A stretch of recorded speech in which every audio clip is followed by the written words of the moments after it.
All right, so I'm on RedCap. RedCap is, we've been talking about it all morning. This is how we're going to collect data for the tobacco study for 2012 at the 15 hospitals that are participating with us. I'm on the welcome page. I'm just going to go over to the project. And this is what you guys are going to do as RAs when you log on every shift. So yeah, this is sort of your first view of everything. And everything might seem unfamiliar, just like going on a new website or going on using a new phone or something. You know, repetition. Once you do this 3, 4, 5 times, you get better. Once you do this over a whole shift, even better.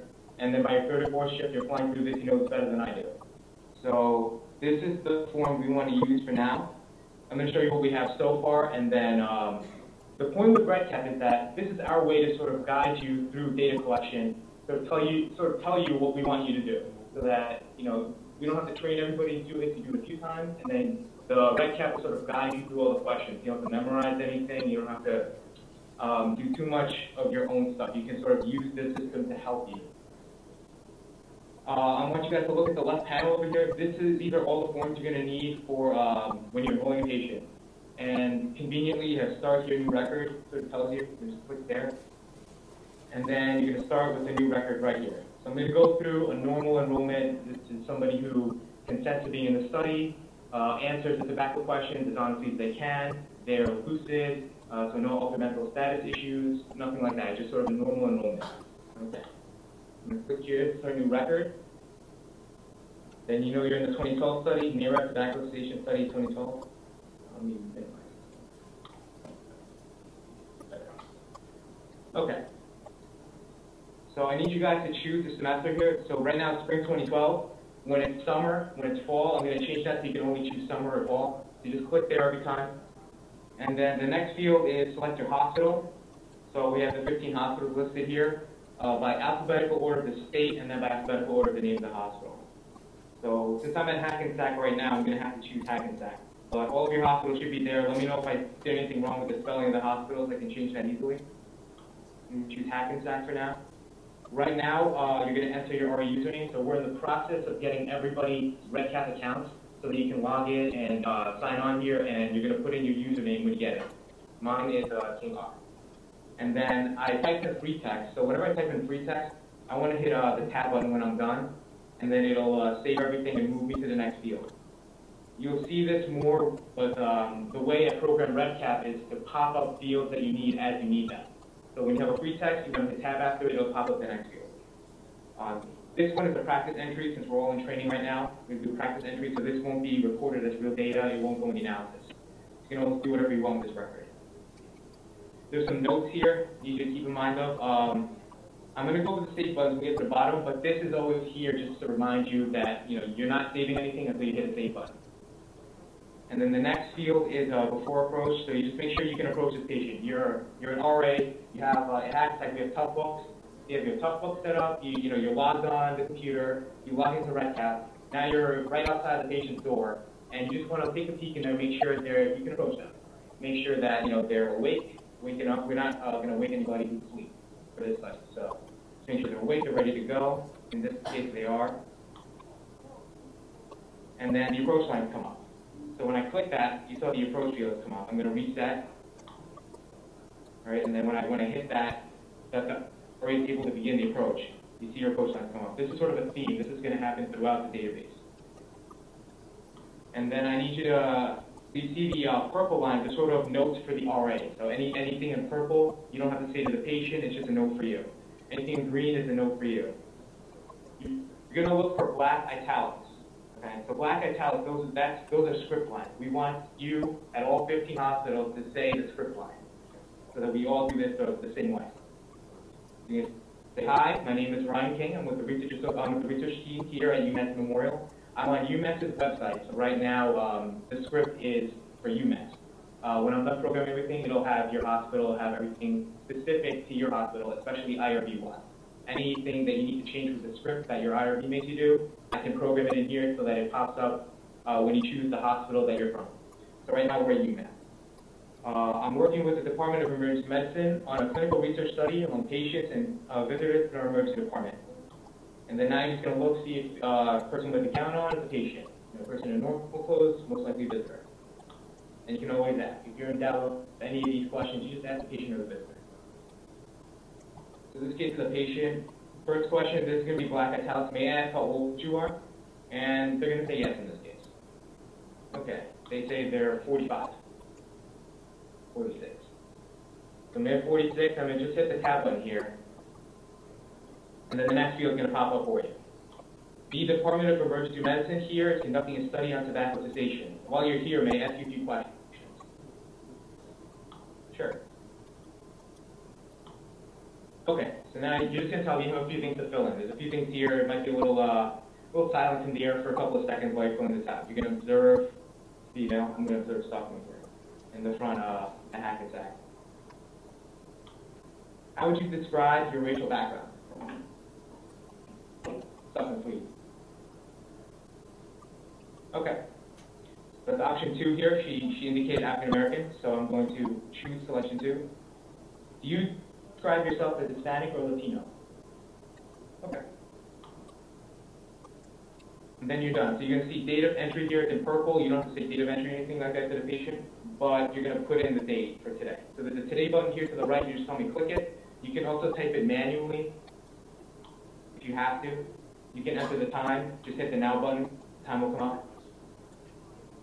As far as I know, it's local time. We're still working on. Still want to see, when we're enrolling in Washington or at UNLV, we want to see, what time shows up there. But right now, I'm assuming local time. And then there's a note here in purple. Data for this form is complete. At the bottom of the form, you're going to mark this form complete. So this is telling you to go right here. This instruction just means go to this form here, form status complete, and then go on to the next form. Before I go on to the next form, I'm just going to point out this part here at the bottom. It's a comment space and general instructions for just for reference for any RA who goes through the program. So first is the comment space. Well, first is actually this exit line. If at any time you feel you can't continue with the study at the moment, you always have exit lines. This is the only thing we probably want you guys to memorize, especially in case anything bad happens and, if it's your first shift and you freeze up a little bit, you just memorize, that's okay, the doctor, nurse, the physician assistant will be with you shortly. And then you can step out, go from there. So they're exit lines. Just have an exit line for yourself in case you need to step out of the room really quickly for whatever, a cardiac thrombo, whatever it is. Okay. So I'm going to put out the comment space next. So if there's any issues with data collection, if you're not sure of ethnicity, if they say other, or they say mixed background, whatever they say, any issues with the data that you're not sure of, you can write a note down in the comment space. Just open that square up right here and type in whatever you want. And just hit the tab when you're done. Okay. So that's on every form. When we go through the rest of the forms, up here I'm going to go a little slow. But all of the forms are listed on the left panel at the top here. So as we go through each of these forms, when we save and go to the next form at the bottom, it's going to go through the next form, and there's always a comment space at the bottom. And since the fields are popping up as you need them, it should be within reach. You should always be able to type in a note. I'm pretty sure note. I'm back to the bottom of the screen here. This is the only time I'm going to point this out. On the first form, it's the description of form status, which is right here. It's complete, incomplete, or unverified. And the 4 buttons at the bottom right here. Save record, save and continue, save and go to the next form, and cancel. So I'm just going to open this up.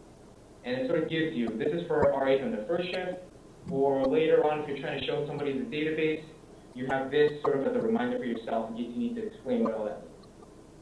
So the form status, incomplete, complete, and unverified, it tells you what it means here. And then I'm going to go over the save buttons at the bottom here real quick. Save record is sort of your save button and then kick out of the record.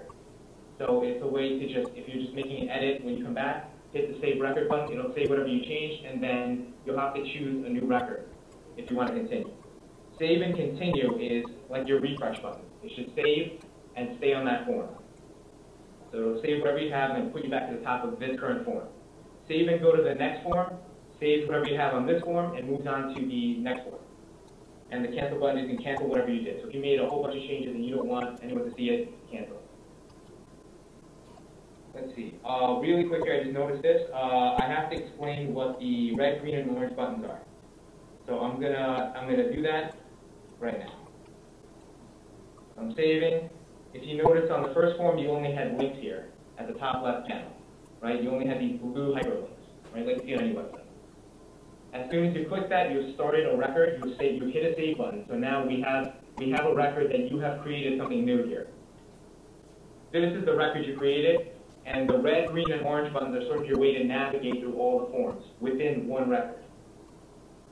So right now we're on the exclusion criteria form for this record number 203, okay? If we click the green button, we can go back to the first form for record number 203. But if we click a link, then we're not going to be there anymore. We're going to be kicked out. We have to pick the record again. So those red and green and orange buttons are there for you to navigate within one record. Does that make sense, everybody here? Good, okay. So I'm going to find 203 again. So whenever you make a record in RedCap, it shows up and you can always go back to it. This is a list of all the records that were made. UMass ran a fall semester to pilot the whole system. So they have a bunch of records here that they're already so. I'm just looking for my record.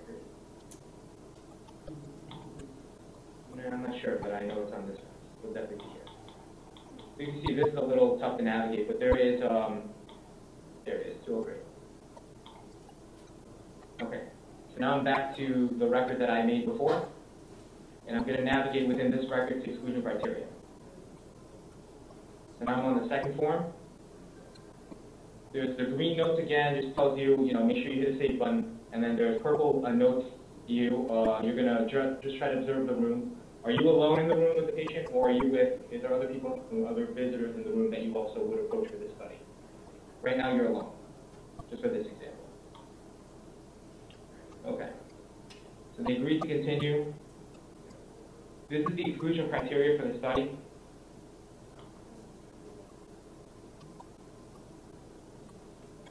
Okay, so there's different reasons why you might approach a room, find a patient who might be awake, you think it's ready to go, you start talking to them, and then you realize something's off, I can't go on any further. They didn't say yes or no to be in the study, you just can't go forward anymore. You can't ask them that question. Because after mental tests, you realize, oh, they're actually speaking gibberish. Or a more common one that we'll see in most hospitals, they don't speak English. So for this study, we require that all patients and visitors can speak English, only because of different reasons within the rest of the study. So if they can't speak English, then you figure that out when you approach them. Then you can mark it off here, and any one of the exclusion criteria here. Another thing, if you approach an elderly patient and you realize they're hard of hearing, if they can't hear you well enough to ask 20 minutes of survey questions, then you have to choose hard of hearing there. And there's different other reasons here. We'll go over more detail. This is sort of a first view. I don't want to get caught up with that right now. Right now, we're just going through normal enrollment, so this person is actually eligible and ready to go. So there's some branching logic issues here I just have to fix. Branching logic is the way I control RedCap to pop up those forms that you need to see. Right now, they're all popping up right now, so I just have to change it, and working on that, we'll get that done. But this is what should come up. Data for this form is complete because it's a normal enrollment. So then you're just going to mark this form complete, and then you're going to move to the next form. Okay, so you're on the third form here, verbal consent. This is where it's especially important to have all the different hospitals have their own consent process. Some are going to have verbal consent, some are going to have written consent. Whatever procedure they're going to use, whatever instructions you need for the RA is going to pop up here. Okay, I'll make sure that happens. But right now we're going to use UMass's RA program's verbal consent. It goes something like this, and this is similar to what St. Vincent's does, it's similar to what other hospitals with verbal consent will do. Okay, let me tell you about the study, Department of Emergency Medicine at UMass Memorial, doing research about tobacco use among patients and visitors. It's going to go all the way down to describe the study, in script format. You don't have to memorize any of this stuff for the RA. You just sit here, you just read this line by line. We have, there are spaces here. These are points where you want to look up at the patient just to establish rapport, to make sure they're with you, and make sure you're understanding them, and you're on the same page. You're going to say all these lines, and you're going to see a space here. You're going to look up. You're going to smile and nod. Make sure that everyone's on the same page. You're going to get to the bottom. If you have any questions about the research, I'll be happy to have you speak with one of the supervisors of the study who is on call and ask you some questions about whether or not you have to use tobacco products. So now if they say yes, they're in the study. If they say no, they refuse to be in the study. So here they're going to say yes. Data for this form is complete. Do the same thing, just mark this bottom form complete here, and then move on to the next form.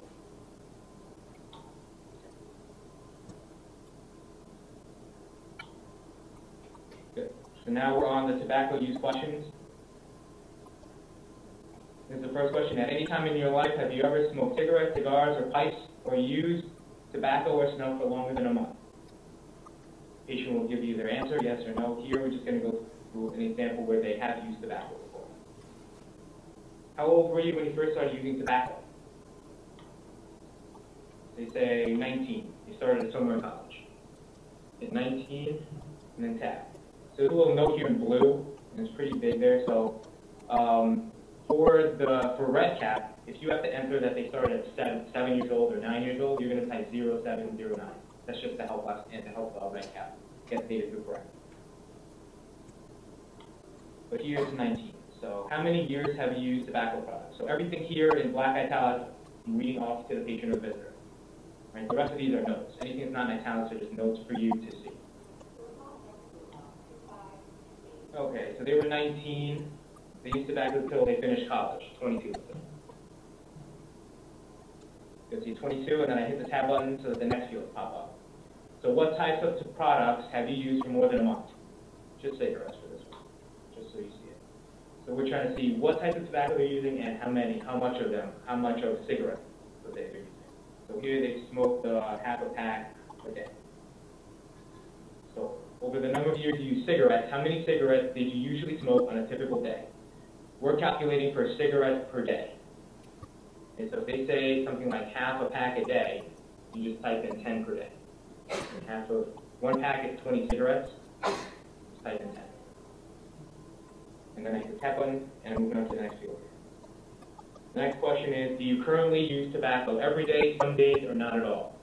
In this case, I'm going to say not at all. They stopped using after college. When did you last use tobacco or smoke a cigarette, even a single puff? This was a 46-year-old male, female, I think I changed it, but 46-year-old, and stopped at 22. I'm expecting them to say 24 years ago, right? Longer than 12 months in this case. So you have a bunch of answer choices here. If the patient sort of gets stuck, you just start reading up. Say, was it within the last 24 hours? Was it longer than 24 hours and up to 7 days?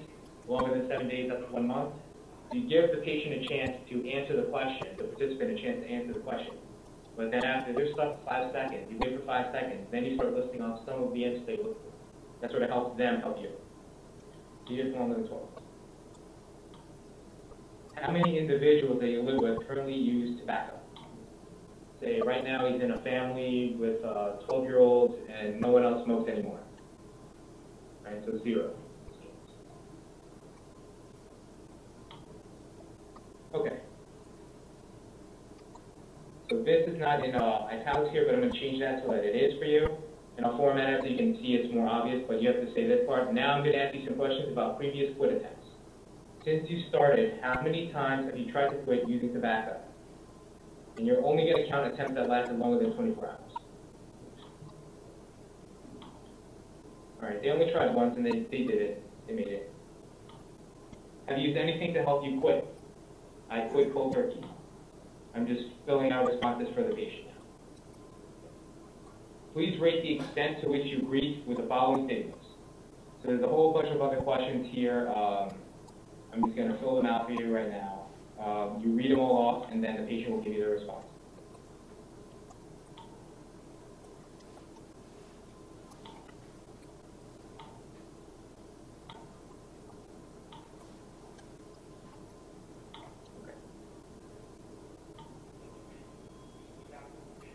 Okay, then you get into participant demographics. So what language do you prefer to speak?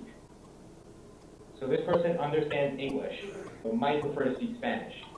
So as long as they understand English well enough, they could be in the study. Whether they're bilingual, trilingual, whatever. If they prefer a different language, it doesn't matter. As long as they can understand English, they can be in the study. What is the highest grade that you finished in school? In college. So you see that all these fields are popping up. So there's a lot of questions here, but they all come up one at a time, so that you're not overwhelmed right away. Do you have UMass Health? So in this case, it's for UMass. Unsure, because we're at kind of exam right now. Do you have Medicaid? Maybe. So a whole bunch of insurance questions, right?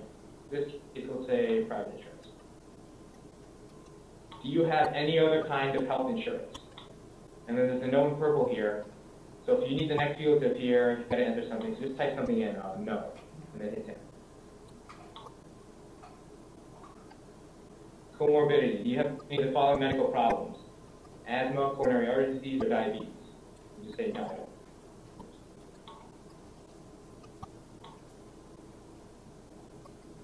Okay, I'm just going to say no for this one. Okay, and then the final thing we're going to go through with the tobacco use questions is the script for the quit line referral. So every state has a quit line. Here we're using UMass's offer for quit line referral. The Massachusetts Quit Line is a free program funded by the Department of Public Health that helps people stop using tobacco products, or if they've stopped, to keep from starting again. It's going to be similar. So let me tell you about the Hackensack University Medical Center Quit Line, for the New Jersey Quit Line. The New Jersey Quit Line is a free program funded by the Department of Public Health. So for each state, it's going to be it's going to pop up so that you only have to read for your state. Research has shown the effectiveness of this treatment program. With your permission, I can send a referral to the Massachusetts Quit Line with the information you gave me. Would you like me to do that? So now you're offering them a chance to fax the Quit Line referral. If they say yes, then you do all the procedures for filling out and faxing the Quit Line referral. If they say no, then that's fine. So for today, we'll just say no. That's okay. Good. Then you have to select. So it's telling you a bunch of things you have to do here. The first time, you might have to read every single little word, every single note that comes up here. When you do this the third, fourth, fifth shift, you already know what it's going to say. So here it's just there as a reminder to you, as like a place marker, like it is to me right now. So I just click there, and then I choose 2, right? It tells me to choose 2. Person has used tobacco but doesn't want to put in the referral for this use. Everything here is finally complete. You're going to mark this form complete and then move on to the last form. The last form, for each hospital, there's going to be something you do after the study's done. So this is sort of the exit form. At St. Vincent's, they run service. They ask a few more questions to the patients and visitors about previous studies like this that they've done in the past that have worked. For women, pap test, mammogram, for men, prostate cancer, things like that. They ask different questions. At Hackensack, it'll be move on to the next study or move on to the next patient. UMass, this is what they end up saying. Thank you very much for participating in the tobacco cessation study. If you have any more questions, please remember to follow up with your physician or primary care provider. This reminds you to wash your hands. We're going to go over more all that stuff, all these safety things and hygiene things. Go over all those things. Anything you need to know to work as a volunteer in a hospital. And then the last thing we do is here's an informational sheet regarding the Massachusetts Tobacco Quit Line and how to contact them directly in case they change their mind and they want to actually, sign up for the quit line, then they can do it on their own. That's fine. Data for this form is complete. I'm going to mark it complete, save and continue, just like they're saying here. Then they have to complete paperwork, whatever paperwork they need to do, and then they have to move on to the next room. So they've saved the exit form, and everything's just about done here. So that's the first run that, for everybody who's watching today, of the RedCap system for the tobacco study. Any questions? Did I miss anything? Chief RA, Stephen, Ronak, anybody familiar? Any questions? Yes, up here.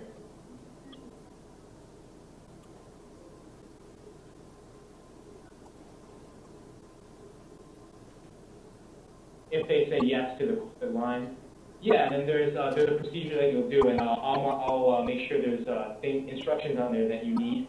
So it'll tell you what the next step is. You're going to in this case, you're going to fill out a quit line referral with the patient. You're going to give you their name, all this demographic information that they're not going to give us for the study. So give their name, any contact phone numbers, emails, the best time to contact them, and then we're going to fax that to the quit line. And then the quit line is going to get a hold of them within 3 to 5 days. Within 1 to 2 days, actually.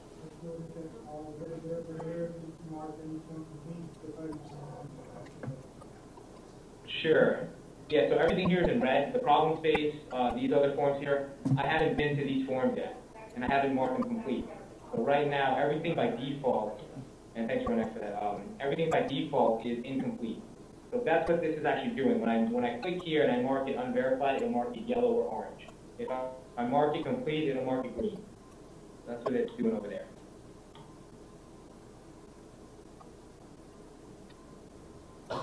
Good. Yeah, questions about it?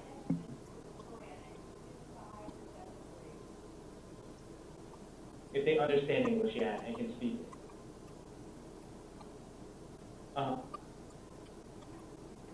No, you're not going to answer questions in Spanish. You're going to, and that's why we make sure the person can understand and speak English, so that you can do the whole survey in English. Whether you're a proficient Spanish speaker, that's fine, but you have to be proficient in English. That's all we want to worry about for this. One question back here? Yep.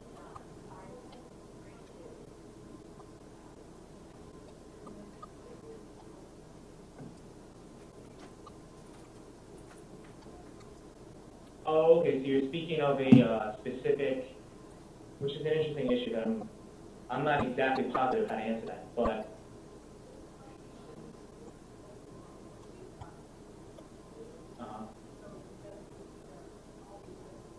in my case here specifically, they stopped at 22 and they never started again. You just did the math there. RedCap did not ask you to do that. It just said longer than 12 months or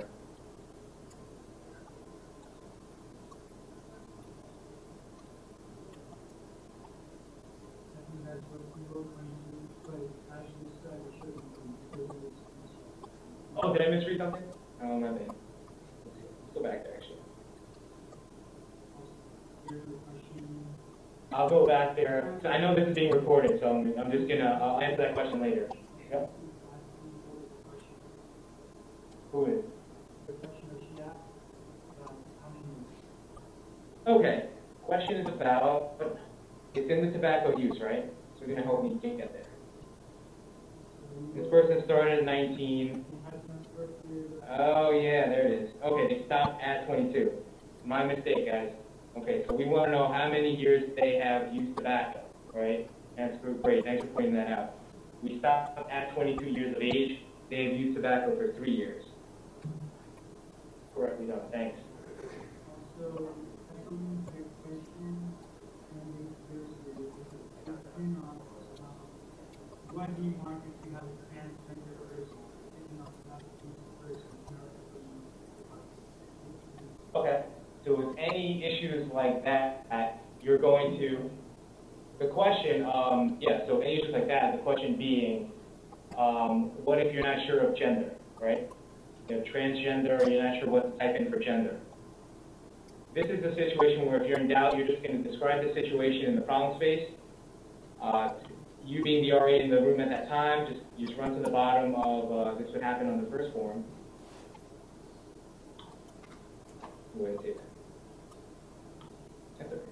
Just come to the bottom of the first form here. Type it in right here. Not sure about gender. And then, yep. And we'll count that however we have to on the analysis side of things. Questions from SLU, from Pullman, from St. Vincent's?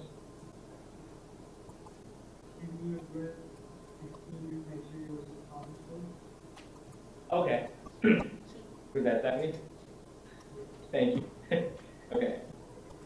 Go back to the exclusion criteria form here. I'm just going to stay within this record. Okay, so you're at the exclusion criteria where you're sort of getting a feel for the patient. You're saying things like, may I ask how old you are, and I just have a few things to fill in here. Just wait a moment, please. And they're going to say, okay, and you know the patient with you, and you know they're engaged with you. They pretty much want to do this. They're willing to do the study more or less. Right now, we haven't asked them officially whether they want to be in the study or not. So right now, they're neither yes or no. They're just, you know, you're still approaching this person. So getting to that point, which is when you read the verbal consent. That is the point where you're saying, do you want to be in the study or not? So yeah, they're going to say yes to everything you're asking. May I ask how old you are? Yes. May I ask all this stuff? Yes. But they haven't agreed to be in the study yet. So if you, for some reason, have to leave, if you, for some reason, cannot continue with the questions anymore, but you haven't asked them yes or no, you haven't done the verbal consent, then they'll be excluded. And these are reasons why somebody might be excluded from being in the study. If you approach them and you find out they can't understand you, or if you can't understand them, they can't be in the study. But they haven't refused or accepted the study. Once you get to verbal consent, which I'm just going to navigate to now,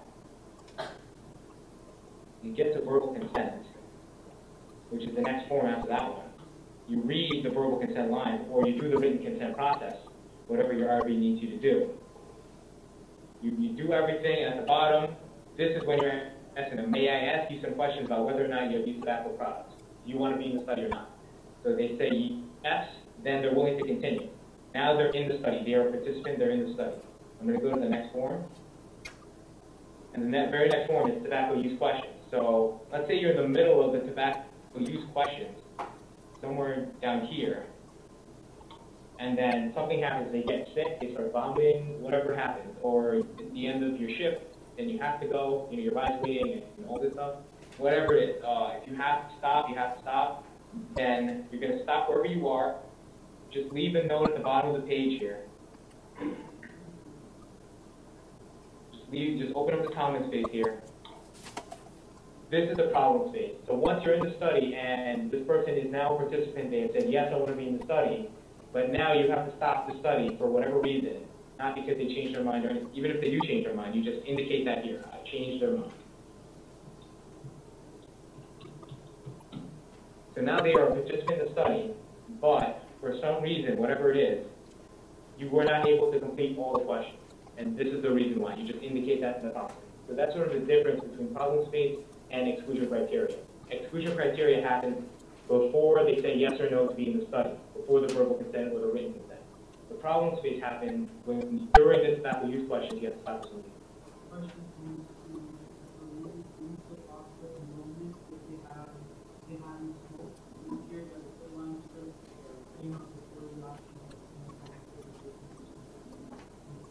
Oh, so you're telling me from the logic that the referral script was popped up before they said, yes, I smoked it, no, I haven't. That's something I have to change, and I need you guys to point that out to me. But yeah, basically they say no, that referral script won't pop up because they never used tobacco. And neither will tobacco use questions. It'll only pop up to what was the highest degree you completed. That's where it'll pop up to if they say no. Oh, sorry, the question is, someone noticed while I was going through the database, the very first question, do you want to use, let me go up to it actually. At any time in your life, have you ever used smoked cigarettes, cigars, pipes, used chewed tobacco? They noticed that at the very bottom, before I said yes here, that the quit line script already popped up. And they just wanted to make sure that for somebody who's never used tobacco, that a quit line referral script won't pop up. And I'll assure you that it won't pop up when you guys do it. Neither will tobacco use questions. Those won't pop up. They're irrelevant to anyone who's never used tobacco. Yeah, question here.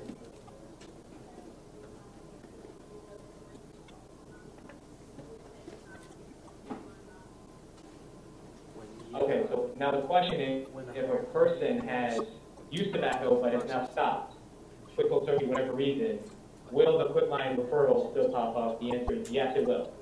Because smoking, tobacco use is a lifelong addiction. So even if you've already successfully quit smoking, there's still that chance, and we still want to offer them the quit line referral. That's part of our protocol.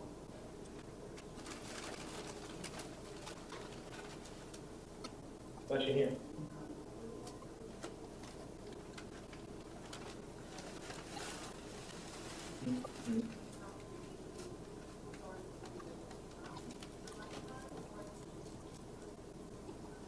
In this case, the question again is, about how many years you've used tobacco. If, let's say this person has quit and then restarted using tobacco again and then quit again, let's say they used it for the first time for 5 years and then stopped and then used it again for 7 years. You're going to add that whole thing up, right? The question is just how many years of tobacco use. So then just add them up. Save that. So I didn't hit the save button when I changed it, and 22 came right back up. And now I'm going to save it. Whenever you make any edits, hit a save button. I'm using my refresh button here. When I come back down, it should say 3. Okay, we're good. Any other questions from anyone named Good to go? All right then.